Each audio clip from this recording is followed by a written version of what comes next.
Hello, everyone. Last week I was having lunch with one of my friends, and he asked, we were talking about just funny YouTube videos, right? And what I thought was some of the funniest things on YouTube. And so I'm not going to go into long detail about all the things I think are funny. There are tons of funny things on YouTube, and that's why we love it, right? I mean, it's one of the reasons. But to me, the most funny things are the things that are just the most ironic and the most I don't know, the most unexpected, things that are not planned, things that don't necessarily include just pure foolishness, things that happen just in situations of great irony and totally innocent and off the cuff. They just happen, right?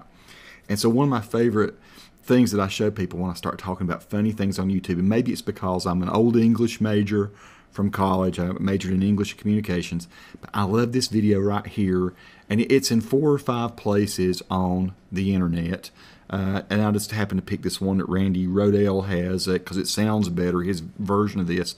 So this video has been floating around for a long time. Many of you have probably seen it already, but the thing that happens to this guy is something that happens to me all the time, and I didn't even know what it was called.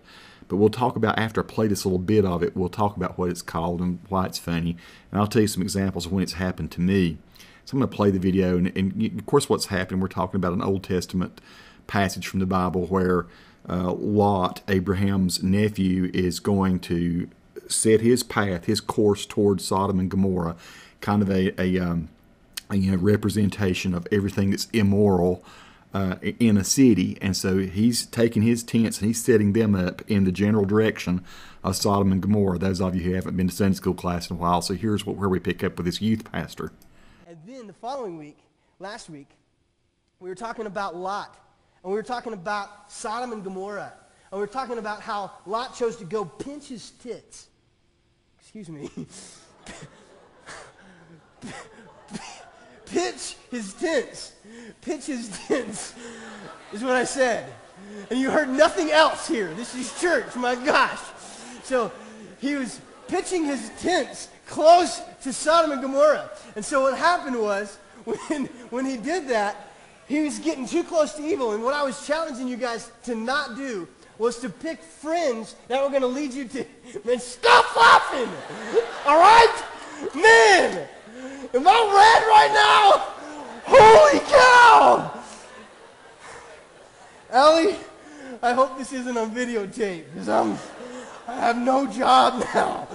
Okay, so I'm going to stop with that bit of foolishness, and it's very funny. Of course, what I still have a hard time not laughing when I see it. I've seen it 100 times. I watched that, and the great irony, of course, is that he's trying to talk about evil and debauchery and all that, and he's talking about some guy pinching his tits or pitch his tents and gets that mixed up. And one of the things I guess I find it funny is this has happened to me so many times, and it has happened in an ironic situation, not in church, but the worst one I can think of is one time there were 3 ladies that worked at Mayland Community College when I was a director of personnel there. And they had an office in the accounting office, and I had to put some holes in some 8.5 by 11 paper to put into a report. So I needed to borrow the device that puts the holes in the paper, and they had the best one. It would punch through 50 sheets of paper. And so I march into this room with 3 ladies in it, and I say, "Excuse me, ladies, may I borrow your pole huncher?"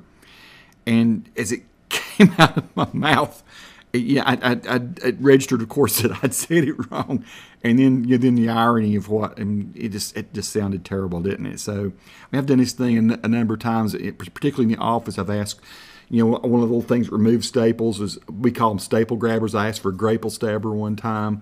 Trying to think of another one I did. I remember one time we were talking about during lunch or something one time about the fact that the Black Crowes, the band's name was kind of stupid, because why call yourself the Black Crowes? I said, because all crows are black, just like all pingos are flamenco.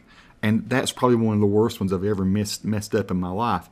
And so what are these things called? The other day when I was telling my friend about it, I said, I'm very prone to do this sort of thing. And I didn't even know what to tell him that it's called, that phenomenon, when it happened. So I did a little bit of looking for it, and it's hard to find. How do you even describe that? Well, it turns out it's called a Spoonerism, and I've got a Wikipedia document pulled up here that tells about it. It says a guy, William Archibald Spooner, who was a preacher, ironically enough, again, it was kind of the first one that became very famous for it. He was sort of prone to do it, even though he only says that he only did one. And see, the one that he says that he actually really did do, that was attributed to him. I was looking, okay, there's a song called Conquering Kings Their Titles Take, and he called it the Kinkering Kongs Their Titles Take. But then other people said that at one point he said 3 cheers for our queer old dean, which it was talking about Queen Victoria, and it was supposed to be 3 cheers for our dear old queen. And they said that he said another time, is it kiss to marry to cuss the bride? And there's some funny things. That also, one of his students said that he did say at one point, our Lord is a shoving leopard instead of a loving shepherd. But anyway, it's called a Spoonerism. And how did I even find this? Well, I started thinking, well, what's an example of somebody that did this and did it for fun? And I don't know if those of you who have not grown up in Southern America, you probably don't know who Archie Campbell was, or maybe you do. Hee Haw was a kind of a hayseed sort of comedy sitcom, sort of actually variety show that came on for many, many years in the Southeast, maybe across all of America. And it had a guy named Archie Campbell on there who would tell a story called Rendersella, which was of Cinderella, and he would mix up all kinds of stuff. Her slice glipper and glass instead of glass slipper and stuff like that. He would tell a whole story that was spoonerized like that. He became very popular because, and it's really pretty amazing to hear him tell. I don't know how he even kept it straight to tell the story. Rendersella. You might want to go look that up sometime. Archie Campbell, Rendersella, and to see someone pull off something that verbally is hard to do. But for me, it's easy to make those sorts of spoonerized mess-ups. How it occurs in the head, I do not know. It hasn't plagued me as much now as it did in the past. Seems like when I was younger, it hit me a lot worse. But I still wish I had a list of all of them that I've done over the years. Dozens and dozens of these, and some of them funnier than others. But anyway, Spoonerism. Go check it out. Look up famous Spoonerisms online, and you'll find some stuff that's really quite funny. And go look for Randy Rodel's video. Of course, like I say, 4 or 5 other people have the same one, and share it with your church-going friends. Quite funny. It still gets me in the tickle spot every time I watch it. Peace to all. Thanks for watching. Share with me maybe your favorite Spoonerisms that you or a family member or friend have done over the years. That would be fun to see in the comments. Thanks for watching.